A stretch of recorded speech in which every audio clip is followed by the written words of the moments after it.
Chers élèves, bonjour. Ravi de vous rencontrer dans une nouvelle vidéo pour continuer toujours les tests de lecture du roman Athènes, le dernier jour d'un condamné de Victor Hugo.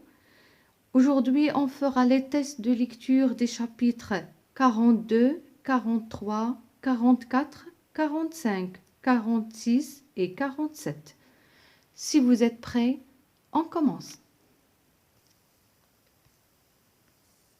Chapitre 42. Qu'a fait le narrateur après la visite du prêtre? Il s'est endormi parce qu'il a refusé le prêtre de la prison. Quel rêve le narrateur a-t-il fait? Il a fait un mauvais rêve. Un soir, chez lui, une vieille femme est entrée en cachette dans la cuisine. Au moment où il allait la punir, elle s'est réveillée. Qu'a-t-on appris au narrateur après son réveil? On lui a appris que sa fille Marie est venue lui rendre visite. Chapitre 43.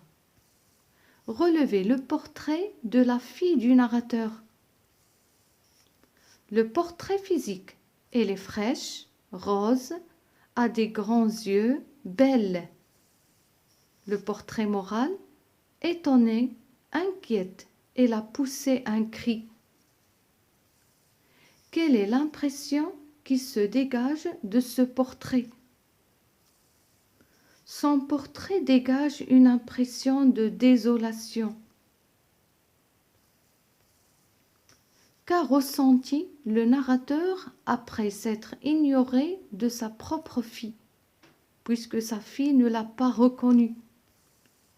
Il a ressenti une grande amertume et un désespoir total.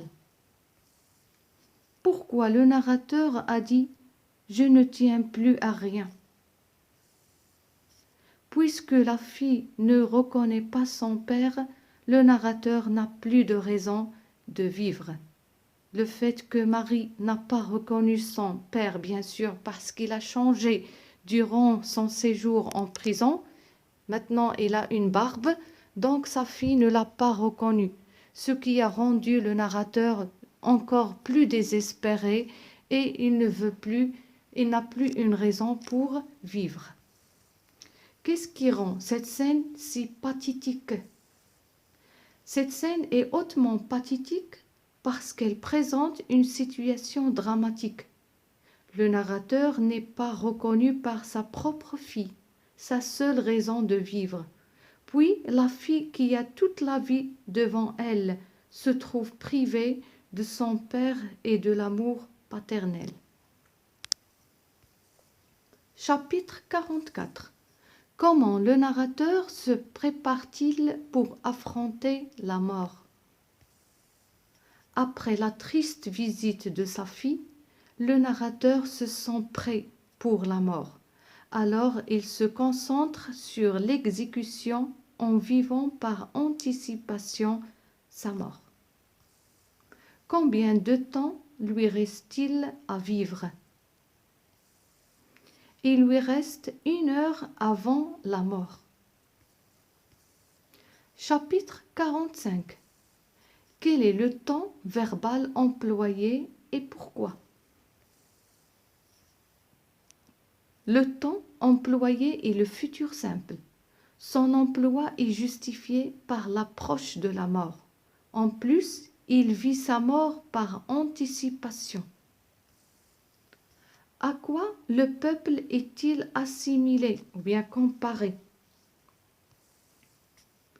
Le peuple est décrit comme un être insensible aux souffrances du condamné, un être sadique qui tire du plaisir dans les souffrances des condamnés. Chapitre 46. Qu'est-ce que le narrateur a décidé d'écrire? Il décide d'écrire quelques pages pour sa fille, lui expliquant pourquoi il lui a laissé un nom de famille déshonorant? Pourquoi le narrateur a-t-il décidé d'écrire pour sa fille?